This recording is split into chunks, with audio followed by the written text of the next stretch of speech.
Hello students, welcome everyone. Class 12 ম্যাথমেটিক্সের inverse mapping বা বিপরীত চিত্র নিয়ে আজকের ভিডিওতে আলোচনা করব। এর আগে ম্যাপিং সংক্রান্ত যতগুলো ভিডিও পাবলিশ করেছিলাম সেখানে ম্যাপিং চ্যাপ্টারের থিওরি পার্টের অলমোস্ট সব টপিক নিয়ে আলোচনা করা হয়েছে।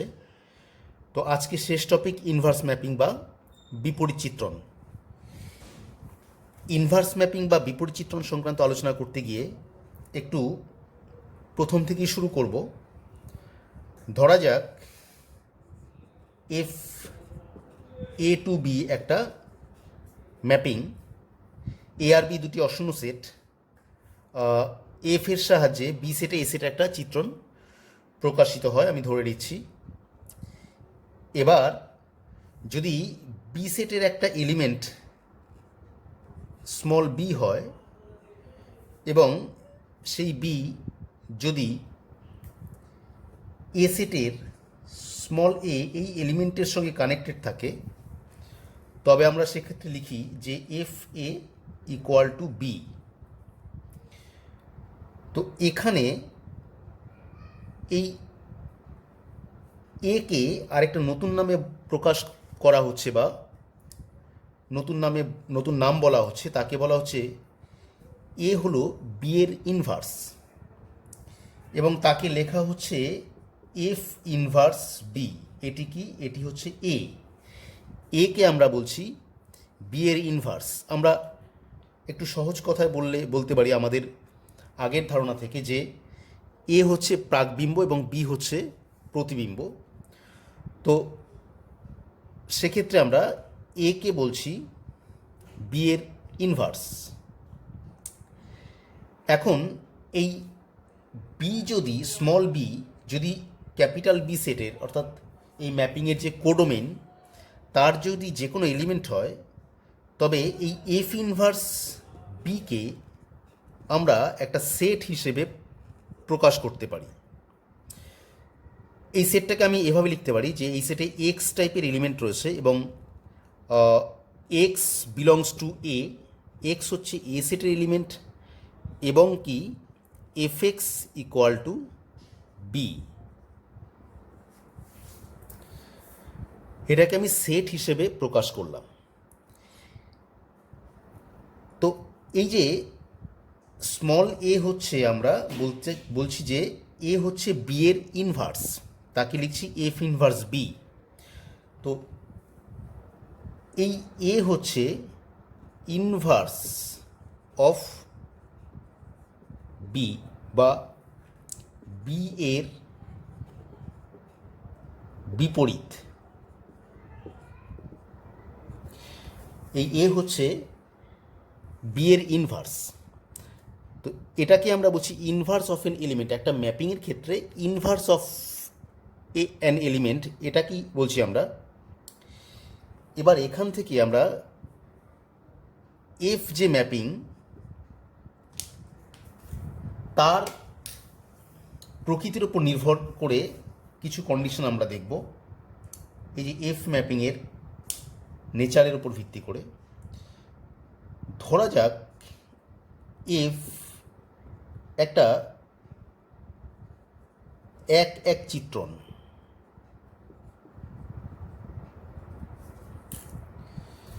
যদি এমনটা হয়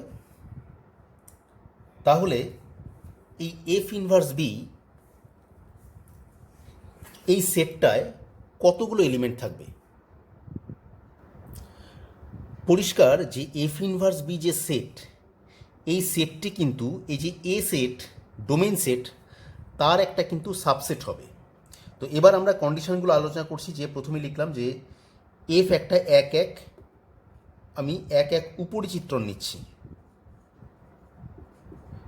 এক উপরিচিত্রণ বা 1 1 এবং অন টু, এটাকে আমরা বলে থাকি 1 1 অ্যান্ড অন টু। এক উপরিচিত্রণ যদি হয় তো আমরা সেক্ষেত্রে দেখব যে এই এফ ইনভার্স বি এই যে ইনভার্সের সেট, ইনভার্স অফ এন এলিমেন্ট তার যে সেট রয়েছে সেই সেটে কতগুলো এলিমেন্ট থাকবে। তো আমরা একটু খেয়াল করে দেখব যে এফ যদি 1 1 এবং অন টু হয় তাহলে এ সেটের প্রত্যেকটা এলিমেন্টের সঙ্গে বি সেটের প্রত্যেকটা এলিমেন্টের এ সেটের একটা এলিমেন্টের সঙ্গে বি সেটের একটা এলিমেন্টের কানেকশন থাকবে এবং বি সেটে এক্সট্রা কোনো এলিমেন্ট থাকবে না যার কিনা এ সেটে কোনো প্রাকবিম্ব নেই। তো সেই ক্ষেত্রে আমরা পরিষ্কার বলতেই পারি যে বি সেটের যে ইমেজগুলো রয়েছে সেখানকার একটা ইমেজের একটাই প্রাকবিম্ব থাকবে। তো অর্থাৎ একটা এলিমেন্টের এই যে ইনভার্স, এই বি সেটের এলিমেন্টগুলোর ইনভার্স, প্রত্যেকটা এলিমেন্টের একটা করে ইনভার্স থাকবে। অর্থাৎ এফ ইনভার্স বি সেটে একটাই এলিমেন্ট থাকবে।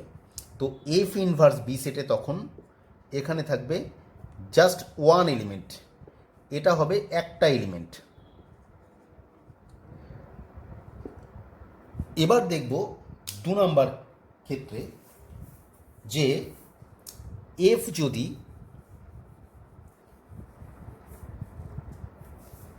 মেনি ওয়ান ম্যাপিং হয়, এফটা বহু এক চিত্রণ,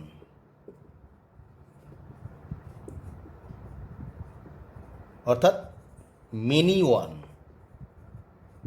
এফ যদি মেনি ওয়ান ম্যাপিং হয় সেক্ষেত্রে কি হবে?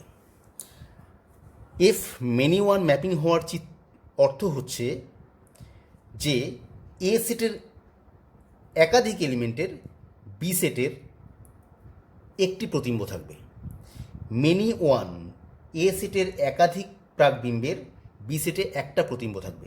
সেক্ষেত্রে এই যে এফ ইনভার্স বি সেট, এখানে কিন্তু 2 বা তার বেশি এলিমেন্ট থাকবে। এফ ইনভার্স বি সেটে 2 বা তার বেশি এলিমেন্ট থাকবে। আবার 3 নম্বর কেস আরেকটা, যে যদি কিনা এফ একটা ইনটু ম্যাপিং হয়। থার্ড কেস, যদি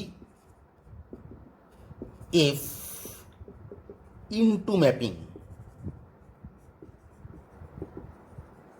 অর্থাৎ অন্তঃচিত্রণ, এফ যদি অন্তঃচিত্রণ হয় সেক্ষেত্রে কি হবে?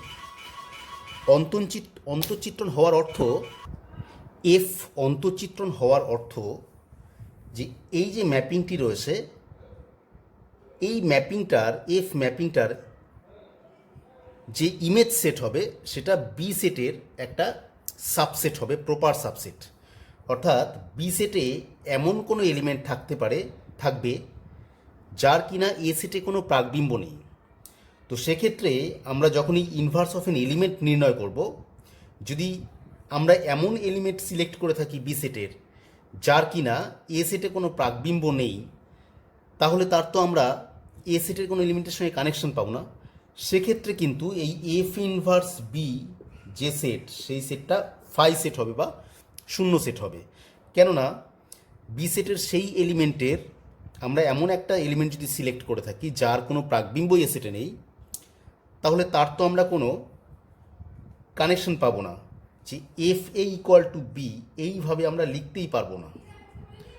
অর্থাৎ আমরা ইনভার্স খুঁজে পাবো না। তো এই যে তিনটে কন্ডিশন আমরা দেখলাম, যে তিনটে কন্ডিশন আমরা দেখলাম। এক, যদি F 1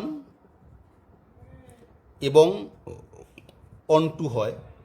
2 number, F many one হয়। 3 নাম্বার, এফ যদি ইনজেক্টিভ ম্যাপিং বা ইনটু ম্যাপিং হয়।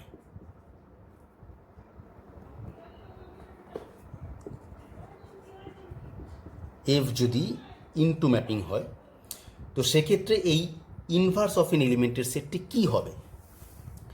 তো আমরা এখানে দেখতে পেলাম যে এখানে ইনভার্সের সেটটি ফাই হবে, এখানে ইনভার্সের সেটে 2 বা তার বেশি সংখ্যক এলিমেন্ট থাকবে, আর এক্ষেত্রে একটাই মাত্র এলিমেন্ট থাকবে, অর্থাৎ এফ ইনভার্স বি সেটে একটাই এলিমেন্ট থাকবে। তো এইবার এই জায়গা থেকে আমরা বিপরীত চিত্রণ বা ইনভার্স ম্যাপিংয়ের ধারণায় যাব। আমরা এক্ষেত্রে পেলাম যে যদি এফ একটা 1-1 এবং অন-টু ম্যাপিং হয়, তাহলে আমরা যদি উল্টো করে বি সেটের কোনো এলিমেন্ট নিই, তার প্রত্যেকটা এলিমেন্টেরই আমরা এ সেটে একটা করে ইনভার্স পাবো। বা আমরা এটাকে এমনভাবে বলতে পারি, বি সেটের প্রত্যেকটা এলিমেন্টের এ সেটে একটা করে প্রাকবিম্ব রয়েছে। বা আমরা বলবো যে বি সেটের প্রত্যেকটা এলিমেন্টের এ সেটের প্রতিটি এলিমেন্টের সঙ্গে বি সেটের একটা এলিমেন্টের সঙ্গে এ সেটের একটা এলিমেন্টের কানেকশন রয়েছে। বি সেটে এমন কোনো এলিমেন্টের ক্ষেত্রে আমরা পাবো না যার এ সেটের কোনো এলিমেন্টের সঙ্গে কানেকশন নেই। তো এই যে ধারণাটা যে আমরা বি সেটের প্রতিটি এলিমেন্টের সঙ্গে এফ এ টু বি হলে বি সেটের প্রত্যেকটা এলিমেন্টের এ সেটের এলিমেন্টের সঙ্গে কানেকশান পাচ্ছি, এখান থেকে আমরা একটা ম্যাপিংয়ের ধারণা করতে পারি। আমরা ম্যাপিংয়ের সংজ্ঞা অনুযায়ী জানি যে কোনো একটা ম্যাপিং, সেটা সাপোজ যদি এইচ পি টু কিউ কোনো একটা ম্যাপিং হয়, আমরা ম্যাপিংয়ের সংজ্ঞা অনুযায়ী জানি যদি পি সেটের প্রত্যেকটা এলিমেন্টের সঙ্গে কিউ সেটের নির্দিষ্ট এলিমেন্টের কানেকশন থাকে, তবে তাকে আমরা বলবো কিউ সেটে পি সেটের একটা চিত্রণ। তো সেই সংজ্ঞা অনুযায়ী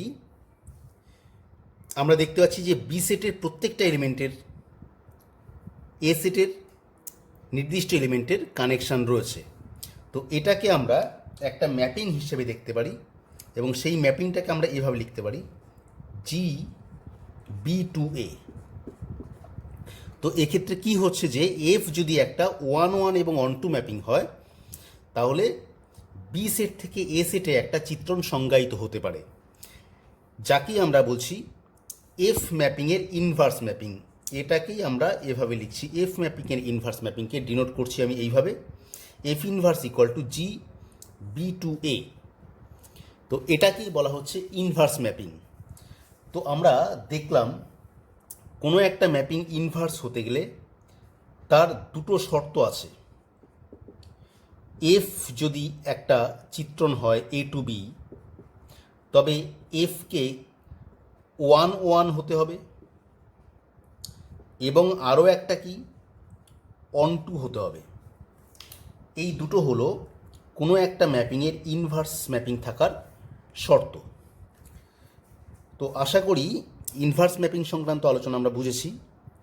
এবার আমরা কয়েকটা এক্সাম্পলের সাহায্যে দেখব কীভাবে ইনভার্স ম্যাপিং আমরা কোনো ম্যাপিংয়ের ইনভার্স ম্যাপিং আমরা বের করব। একটা এক্সাম্পল নিয়েছি, এফ আর টু আর চিত্রণ F x equal to 2x + 3 দ্বারা সংজ্ঞাত। আর বাস্তব সংখ্যাদের সেট। আমরা দেখব যে কিভাবে এই ম্যাপিংটির বিপরীত চিত্রণ আছে কিনা আমরা দেখব এবং যদি থাকে সেই বিপরীত চিত্রণটি নির্ণয় করব। তো আমরা বিপরীত চিত্রণ সংক্রান্ত আলোচনা থেকে দেখলাম যে প্রথমে আমাকে দেখতে হবে যে কোনো একটা চিত্রণের বিপরীত চিত্রণের অস্তিত্ব আছে কিনা সেটা আগে আমাকে দেখতে হবে। তো এই ম্যাপিংটি 1-1 এবং অন-টু কিনা সেটা আমাকে আগে দেখতে হবে। তো আমরা 1-1 কোনো ম্যাপিং কিনা তা যাচাই করার আমরা প্রসিডিওর জানি। আমি ডোমেইন সেটের দুটো এলিমেন্ট নিচ্ছি x1 আর x2। এবার তাদের প্রতিবিম্ব আমি ধরছি fx1 আর fx2।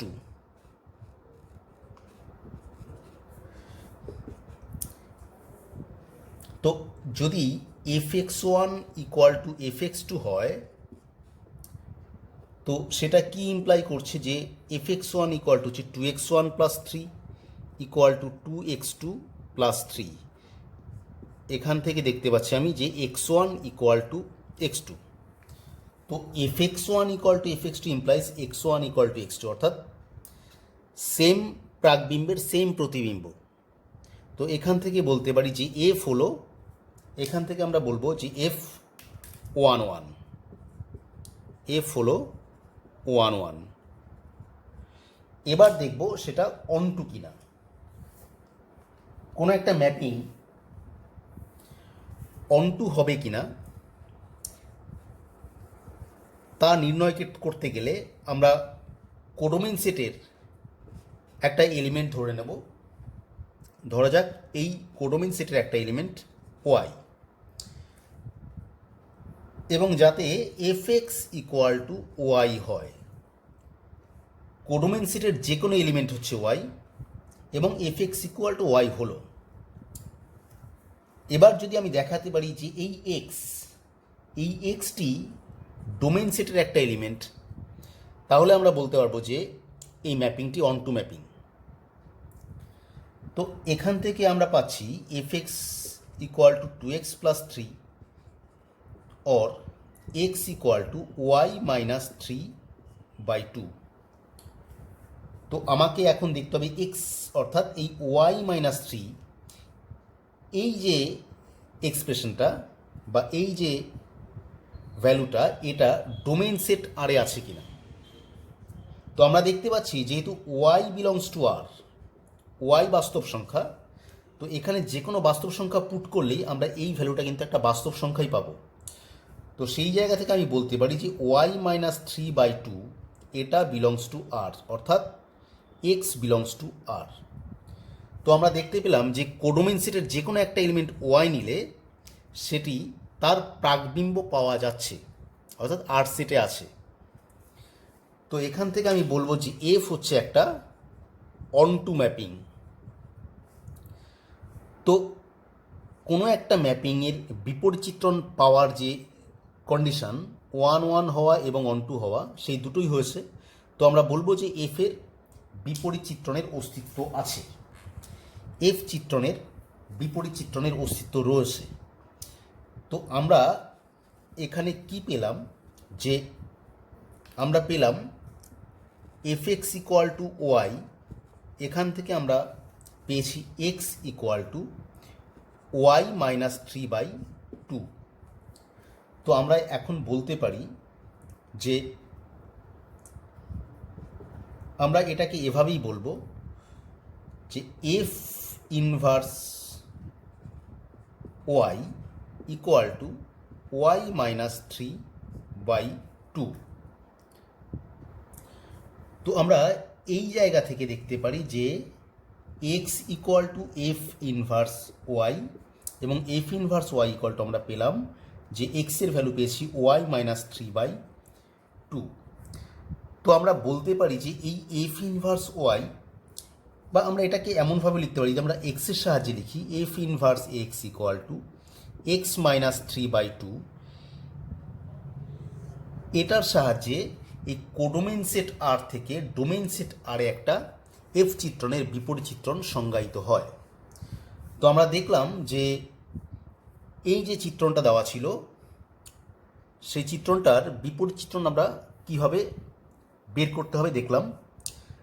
তো সেটা করতে গিয়ে আমাদেরকে প্রথমেই চেক করতে হয়েছে যে এফ চিত্রণটা 1 1 এবং অন টু কিনা, অর্থাৎ কোনো একটা ম্যাপিংয়ের বিপরীত চিত্রণের অস্তিত্ব থাকার যে প্রাথমিক শর্ত, যে ম্যাপিংটি 1 1 এবং অন টু হতে হবে, সেটা প্রথমে চেক করেছি। তারপর সেখান থেকে আমরা অন টু ম্যাপিংয়ের প্রমাণ থেকে আমরা তার ইনভার্সটা নির্ণয় করলাম। আশা করি বিপরীত চিত্রণ সংক্রান্ত আলোচনা ক্লিয়ার হয়েছে। Thank you.